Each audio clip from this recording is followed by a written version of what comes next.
Through the turn, probably just got on a little bit of the gray. That's not where the rubber wants to be, and the car just came around on him, Eddie. Now, watch it again. He lost it coming in. He lost it coming in, caught it, and lost it again. The area that he was in on the track is the area that Kanaan used to pass 10 cars. He was 25th at the time of this crash, so our second caution comes out now as we've completed 8 of the 200 laps here at Indianapolis. Gives us an opportunity to go side by side again. As you can see, the safety crew taking care of business. One thing we don't want to see much more today, if at all.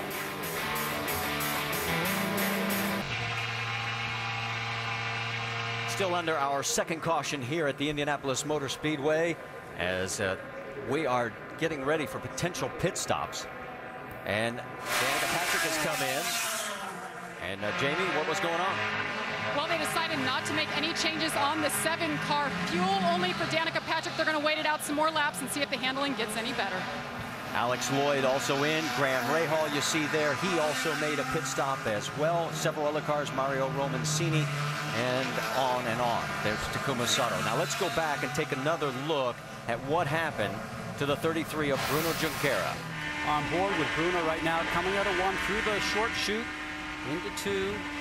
And the car is loose. Eddie, you and I talked about this when we were away at commercial. The back end just comes around from him.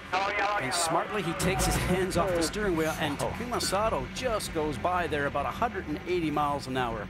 Look at the disappointment of the team.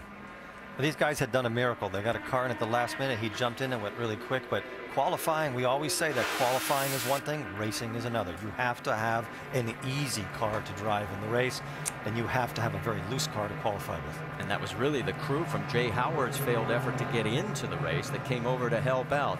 And you can see they, too, just disappointed. All right, let's go down to the IZOD Performance Pit and check in with Jamie Little. Here with actor Mark Wahlberg. And Mark, you got to start in the back of this field. With Michael Andretti driving you, what was that like? It was awesome. It was awesome. I mean, there's so much speed. It's like, you know, I don't know how. I mean, obviously accidents happen all the time. They said it's very rare that an accident doesn't happen throughout the course of a race. I don't know how you would survive something like that.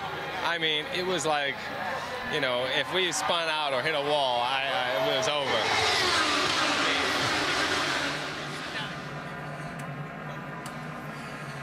So go to shophonda.com and enter to win the ride in the IZOD IndyCar 2-seater driven by Mario Andretti at the Indy Grand Prix of Sonoma at Infineon Raceway. That could be you sitting in that car going so fast. Eddie, you ready to go? With no. Mario driving? No, I'll pass. I'll pass. All right, let's get ready to go back to green flag racing now. Let's reset it for you. Dario Franchitti is our race leader. Elio Castroneves, Will Power, Alex Tagliani, and Scott Dixon round out your top 5. Ryan Briscoe is now 6th. Tony Kanaan started 33rd. He has now picked up a total of 16 positions. He is currently 17th. And Marty, these 2 stoppages that we have here help him because it bunches the field back up again for restart. So this works into his favor right now. He's trying to get up to see that lead group as we come up now for the green. And you know the guy in front of him knows he's on his way. And guys, Jack Nicholson is still in the tower. He's loving this job as he waves the green flag again, and we're back racing here at Indianapolis. Move on the inside. Watch out. That's Dixon down low in the 9 car. Tagliani did not give it to him. 2 abreast down the south chute into turn number 2. Townsend Bell in that green car on the high side starting to make some moves. That's Bell in the 99. That's Rafa Matos in the 2, side by side with the 9 of Dixon. That is for 5th position on the racetrack. So Matos, give him the spot now. He has moved into the top 5. Dixon tried that move and ended up losing some momentum here. And Townsend Bell again around the outside. The car is working excellent for him. He goes around the 20 of Ed Carpenter. Carpenter's under attack from Thomas Schechter on one side, Hideki Muto on the other. Also in that mix, Mike Conway. He's a little bit further back. There that battle continues. Now you see the 22 of Justin Wilson along side by side with the 37 of Ryan Hunter-Reay. I have never seen so much. Whoa! in the grass. We're going to do some off-road racing. That is E.J. Vizo trying to get around John Andretti. He does, but he almost goes off track. Almost. This game doesn't count. He pulled it off. Oof. We talked about it before. You have moments throughout this race. Nobody gets through without one of those frightening moments. That was one. But everybody's racing like it's the last 5 laps. We got a long way to go, boys. We can tell you while all this is going on, Will Power has moved ahead of Elio Castroneves. Get our first look also there at Simona Di Silvestro and Anna Beatrice as those two try and work their way up through the field. They're 20th and 21st. We've got some great racing all over the track. These two rookies doing oh so well. There's Anna in the 25.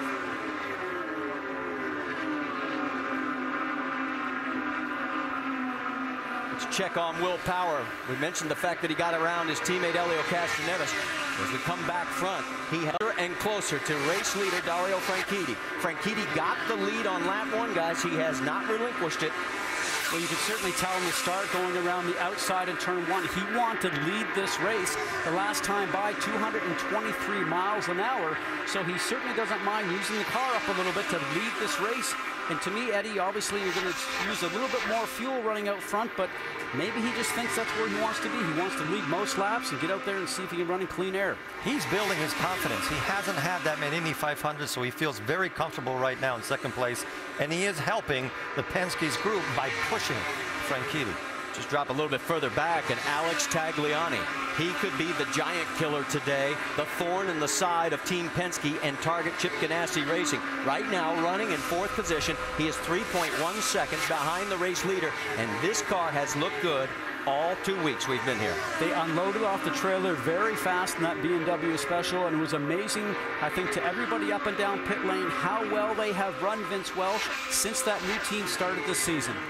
Well, and the key for them today is the fact that they had to choose the right downforce level. Alex told me he really thought that was going to be the key in regards to how their car handled not only early in the race, but how it was prepared late in the race. It didn't take Tagliani long. He came on the radio right away and said, this car is great. Great early. We'll see if it's great late.